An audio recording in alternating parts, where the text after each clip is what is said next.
नमस्कार, जय श्री कृष्ण। आपका हमारे चैनल में स्वागत है। आज की इस वीडियो में हम आपको परिवर्तनी एकादशी की व्रत कथा सुनाएंगे, जिसे वामन एकादशी, पद्म एकादशी और जल झूलनी एकादशी भी कहते हैं। तो आइए जानते हैं परिवर्तनी एकादशी की व्रत कथा। एक बार युधिष्ठिर भगवान श्री कृष्ण से कहने लगे कि हे भगवान, भाद्रपद शुक्ल पक्ष एकादशी का क्या नाम है? इस व्रत की विधि तथा इसका महात्म्य क्या है, कृपया करके बताइए। तब भगवान श्री कृष्ण कहने लगे कि यह एकादशी पुण्य, स्वर्ग और मोक्ष को देने वाली है तथा सब पापों का नाश करने वाली है। इस एकादशी का महात्म्य मैं तुमसे कहता हूँ, तुम इसे ध्यान पूर्वक सुनो। इस एकादशी का नाम परिवर्तनी एकादशी तथा वामन एकादशी है। इस एकादशी के दिन मेरे वामन रूप की पूजा की जाती है। जो मनुष्य कमल नयन भगवान का कमल से पूजन करते हैं, वे अवश्य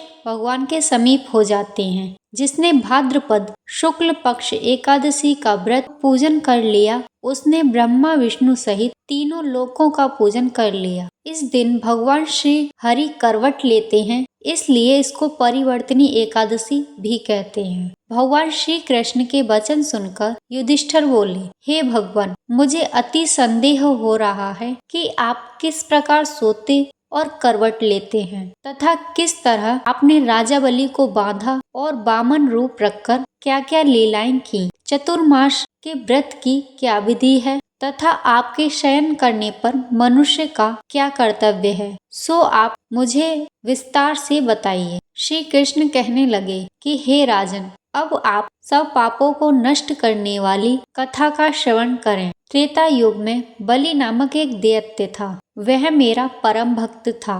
विविध प्रकार के वेद सूक्तों से वह मेरा पूजन करता था और वह नित्य ही ब्राह्मणों का पूजन तथा यज्ञ के आयोजन करता था। लेकिन इंद्र से द्वेष के कारण उसने इंद्रलोक तथा सभी देवताओं को जीत लिया। इस कारण सभी देवता एकत्र होकर भगवान विष्णु के पास गए। बृहस्पति सहित इंद्रादिक देवता मेरे निकट जाकर और नतमस्तक होकर वेद मंत्रों द्वारा पूजन किया और स्तुति करने लगे। अतः मैंने उनका उद्धार करने के लिए वामन रूप धारण करके 5वां अवतार लिया और फिर अत्यंत तेजस्वी रूप से राजा बलि को जीत लिया। इतनी वार्ता सुनकर राजा युधिष्ठिर बोले कि हे भगवान, आपने किस प्रकार वामन रूप धारण करके उस महाबली दैत्य को जीता और आपने वामन रूप कैसे धारण किया? तब भगवान श्री कृष्ण ने कहा, मैंने देवताओं की रक्षा करने के लिए